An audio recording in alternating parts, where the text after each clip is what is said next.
Chers journalistes, membres de la presse, bonjour.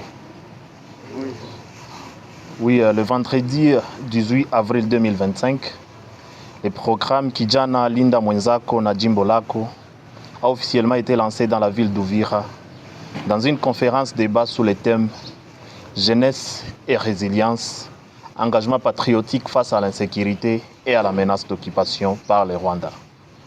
Mise en œuvre par le Conseil provincial de la jeunesse, ce programme bénéficie d'un soutien et d'un appui, non seulement financier mais aussi institutionnel, de la part des autorités politiques et urbaines. Face à un contexte de guerre et d'occupation dans certaines zones de la province Sud Kivu, y compris la ville de Bukavu, capitale de la province, invitant d'ailleurs les autorités de Kinshasa à déplacer la capitale de la province dans la ville d'Uvira, une zone encore maîtrisée par les forces armées et leurs alliés, les Wazalendo, ainsi que toute la partie sud de la province.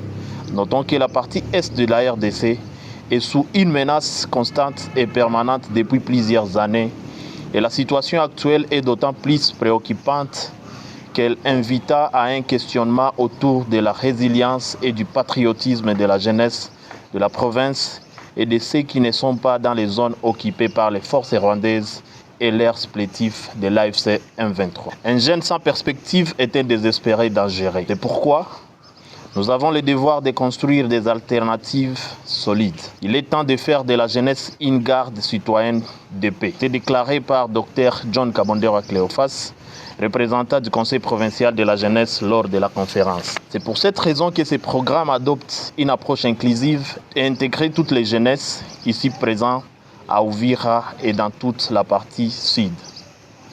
Il convient donc de préciser ici que ce programme trouve toute sa place et s'accorde le mérite de faire partie de la campagne congolais Telema, lancée par la première ministre Judith Touloukasiminwa. Ici donc, il serait très ingrat de ne pas reconnaître les efforts du gouvernement, tout en saluant les efforts du président de la République, son Excellence Félix Antoine Tshisekedi Tshilombo, à défendre l'intégrité du territoire national et de lui restituer toute sa souveraineté. C'est dans ce contexte que le Conseil provincial de la jeunesse loue encore, une fois de plus, les prouesses de messieurs le vice-premier ministre et ministre de la Défense nationale, M. Guy Mwadian-Vita, et lui remercie de son soutien et de l'appui qu'il accorde à ses programmes et des ambitions affichées par son soutien à voir une jeunesse debout, résiliente et patriotique, prête à défendre le leur et leur territoire, mais aussi une jeunesse prête à se rallier aux côtés des autorités politiques et d'appuyer leurs actions et initiatives quant à ces.